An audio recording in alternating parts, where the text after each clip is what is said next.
Bonjour à tous, dans cette vidéo on vous emmène visiter la cascade des Anglais, on va même aller au-delà avec notre ami Max.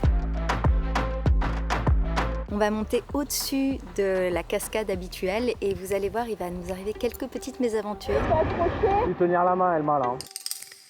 C'est aussi l'occasion de vous présenter les aménagements que Max a fait sur ses 4x4, un en Australie qui est vraiment évolué avec une cuisine, douche, etc. et celui en France qu'il a fait de manière un peu plus sommaire pour ses aventures le week-end.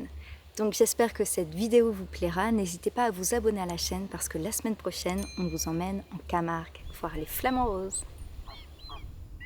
C'est parti!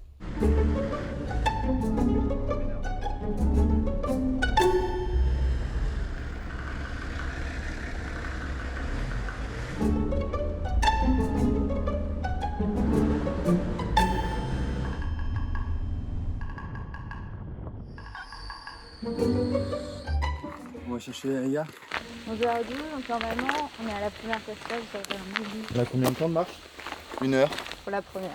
Et après la deuxième c'est 30. C'est 20 minutes de plus. Bah, c'est cool, ça nous fait arriver à l'heure de bouffer, ça. Ah, moi ce que je me dis c'est qu'à la descente, mon sac il sera tout léger parce que vous aurez tout mangé.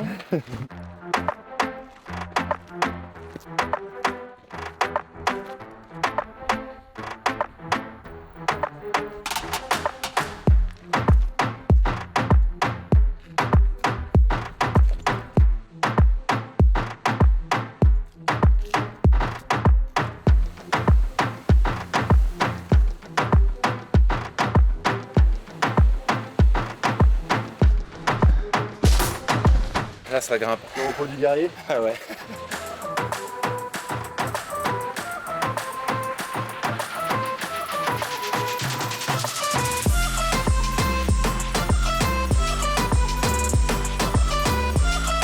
Là t'as pas trop le vertige Sam?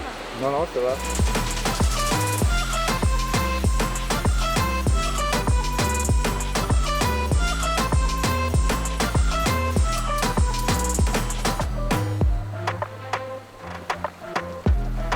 Ah, bah, on avait perdu Aya. On avait pas bien loin. Ah, dès qu'il y a de l'eau, il y a qui? Elle est chaude l'eau. Chaude pour certaines personnes. Hein. Là, tu vois, je sais pas si des nadas y passent. Je pense qu'au niveau de la largeur et de la hauteur, c'est un peu juste quand même. Moi j'ai hâte d'être arrivée en haut et de me baigner. Faut le faire là.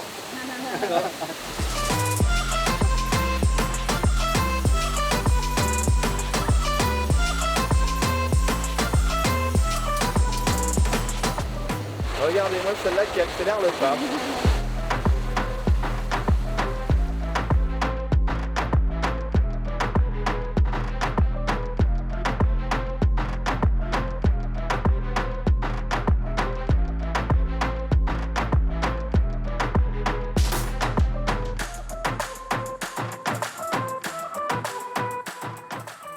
On est arrivé?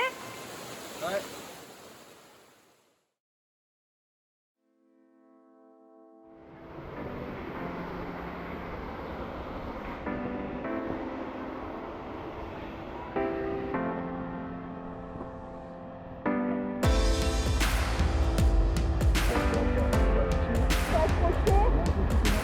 Lui tenir la main, Elma, là. Hey, ça grimpe.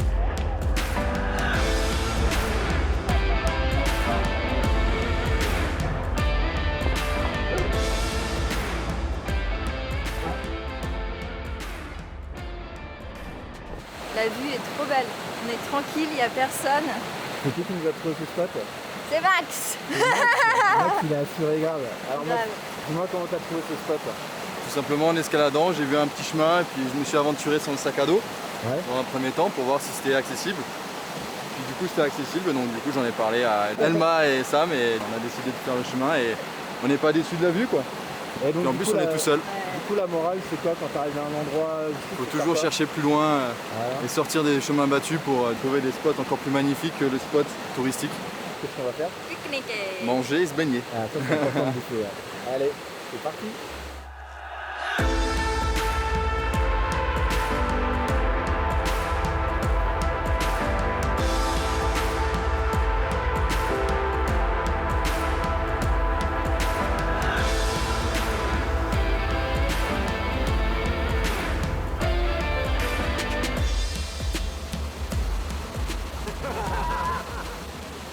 Qu'est-ce que nous avons avec le chef cuistot? Chef cuistot, c'est pas moi qui ai cuisiné, mais C'est toi qui as le couteau, hein, donc je sais oui. Un peu de saucisson, on a une salade faite par Elma. Des tomates du jardin de la maman de Max, ça va être trop bon. Et rillettes de thon, c'est du thon avec du Philadelphia et des œufs et du saucisson. Ah, ça va être trop bon. La journée de nada. Des nada. Des nada. faut qu'on pense à acheter un truc que tu nous as fait découvert. Ah oui. Connaissez-vous le Maldon? Non. Quoi, le Maldon?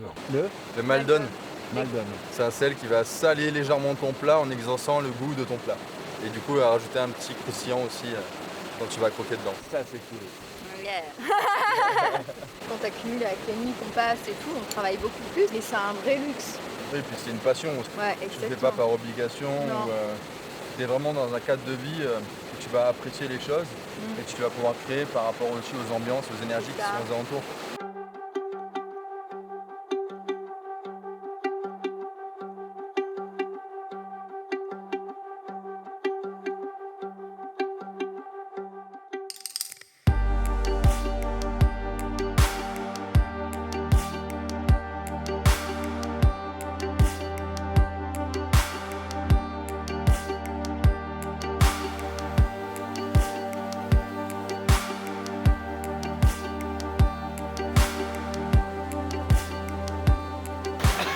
Alors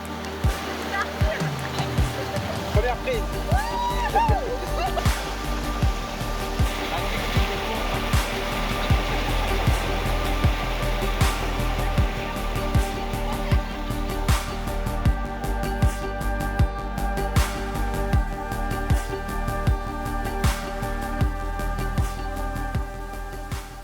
C'était comment la descente? C'était chaud. C'était sport, hein? Alors qu'est-ce qui s'est passé Max à la cascade? Ce qui s'est passé, bon, c'est très simple, hein, une petite chute de 10 mètres. Bon, pas très grave, hein, parce que du coup, je suis toujours là. J'ai voulu prendre une photo de longue pause, donc de la cascade. Alors, je me souviens plus exactement comment ça s'est passé, parce que c'est un peu flou, c'est passé très vite. Mais j'avais mon appareil photo donc dans la main, et j'ai commencé à descendre. J'ai glissé.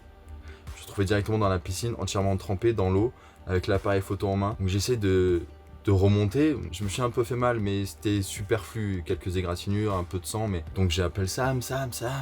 Il me répond pas et je le vois pas, parce que du coup j'étais 12-13 mètres plus bas, donc j'ai commencé à escalader un peu la cascade. Je commence à grimper donc sur les cailloux, je vois Sam, j'arrive à lui donner l'appareil photo, puis après j'arrive à réescalader donc l'endroit où j'avais glissé, c'est bien terminé. Et après on a décidé donc de redescendre et on s'est dit on va changer de bassin. Elle m'a été bien chargée, du coup je dis vas-y je vais prendre ton sac. Et au bout d'un moment je marche et je mets mon pied donc sur le petit chemin en terre. Et là j'ai mon pied qui a glissé, la terre est partie d'un coup et je suis parti avec la terre et je suis tombé dans un espèce de précipice. Je suis tombé sur le dos, j'ai glissé sur les fesses tout le long. Et heureusement j'avais mon sac de matos qui était là et grâce à lui ça a pas mal amorti la chute. Et donc du coup il y avait quand même un arbre au bout pour me retenir. Et puis il y avait Elma qui criait, qui avait peur et tout. Et donc c'est vrai que sur ce petit chemin étroit, la terre elle était complètement sec. Et ça c'était vraiment étonnant en fait parce que c'est pas mon pied qui est parti. C'est la terre sous mes pieds qui est partie quoi. Donc après on s'est dit que finalement la petite piscine, moi je le sentais pas trop. Pourtant il faisait beau, hein, le site c'était ouf quoi, c'était magnifique. On s'est dit bah non, on va s'écouter un petit peu, il y a eu 2 chutes déjà dans la journée. On va revenir par là où on était passé. Donc. Qu'est-ce que tu disais Elma? Moi j'ai trouvé ça très dangereux. S'il continuait sa chute, il tombait plus de, je sais pas moi, 20 mètres de haut pour tomber sur les rochers. Et là c'était super dangereux. Ça va pas être trop choc comme vidéo pour des nanas quand même.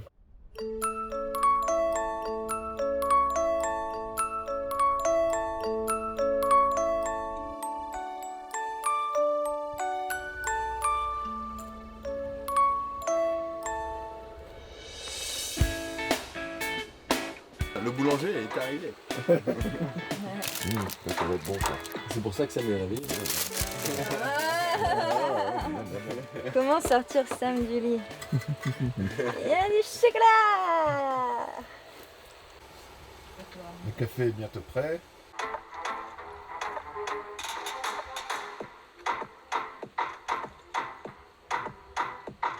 Le café est prêt.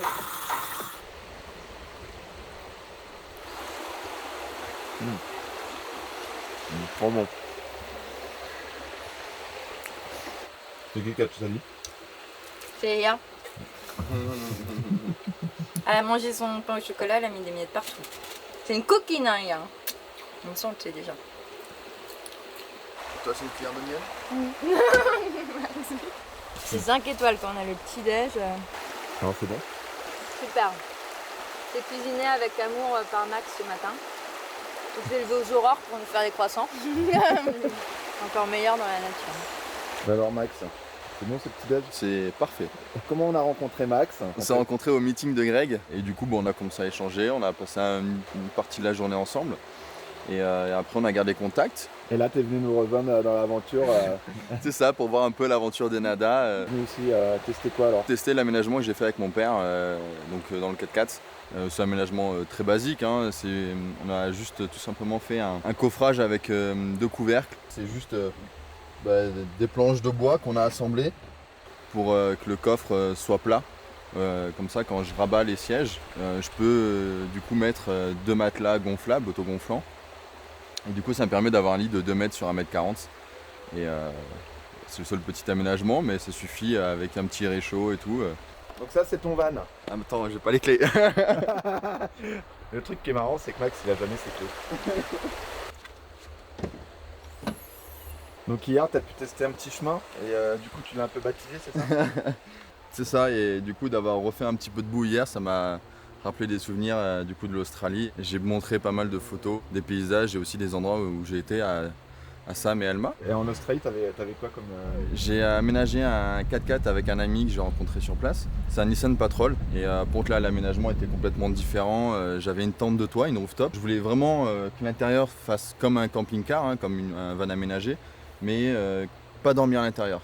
Ça prend beaucoup trop de place. Et tout simplement à l'arrière j'avais 2 grands tiroirs qui me permettaient de ranger, donc à peu près le même système que ça.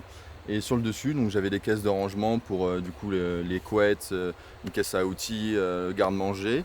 Et après, donc porte de gauche, j'avais donc le frigo, la batterie, le système électrique, donc avec les fusibles, le chargeur de batterie, avec aussi des lumières, des LED, un petit relais, les prises USB et des prises de 220 volts. Et du coup après de l'autre côté j'avais tout simplement la salle de bain, 60 litres d'eau avec un lavabo pour prendre la douche, l'eau chaude, un petit luxe. C'était un véhicule qui était adapté pour les pays chauds. Alors voilà, adapté pour les pays chauds et surtout pour l'off-road. T'as vécu combien de temps là, en Australie avec ce véhicule? 1 an. L'aménagement a duré à peu près 10 jours et après on est parti en road trip, un bon 5000 km de road trip à travers tout le désert australien. On a pu voir du coup l'Ayers Rock et c'était magnifique.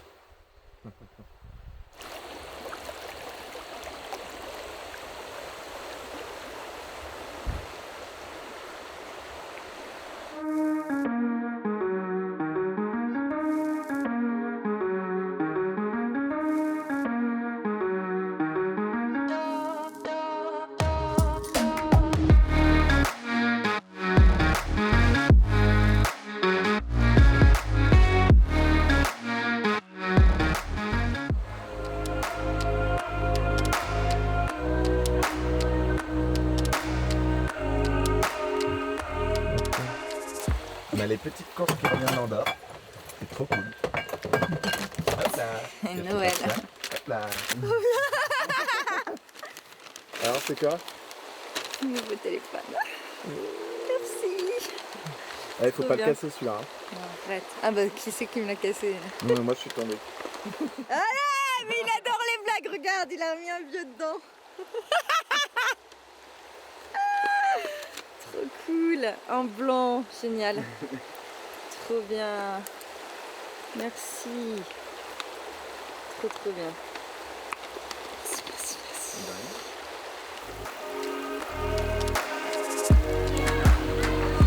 C'est chaud sur ce caillou, tu dis.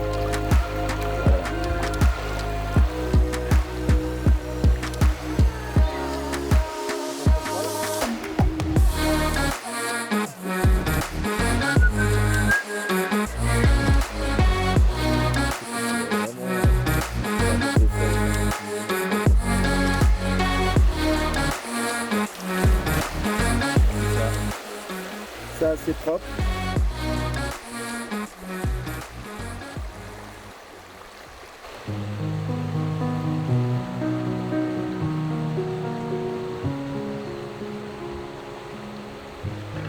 chauffeur privé pour aller à la poste. Hop là. Théo, pendant ce temps-là, tu nous prépares des crêpes. Les colis sont où? Allez, go.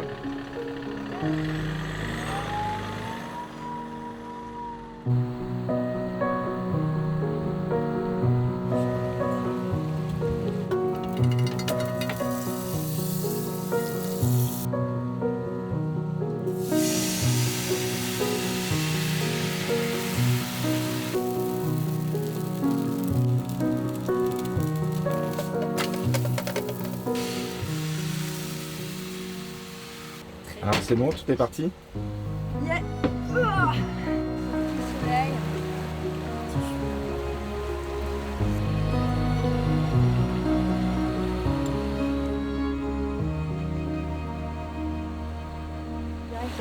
Du coup, Allô? Allô. J'ai la crème coco pour bronzer. Alors le soleil il s'en va.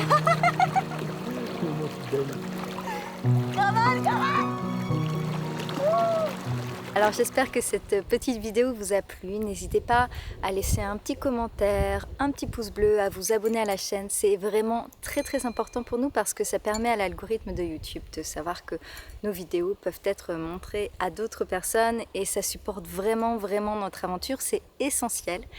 Et je vous invite à voir dimanche prochain notre nouvelle aventure où je vous présenterai comment on fabrique nos petits mémos en bois. En fait, comment on arrive à créer tout en voyageant. On commence à un endroit et en fonction de ce qu'on a à faire et en fonction de la vie, on va se déplacer et on va continuer les étapes de création. Donc c'est assez intéressant. On commence en Occitanie, on continue en Camargue et on va terminer dans le Luberon. Donc voilà. Je vous souhaite un très beau dimanche, une très belle semaine. J'espère que vous allez bien. Je vous embrasse très fort et je vous dis à dimanche prochain.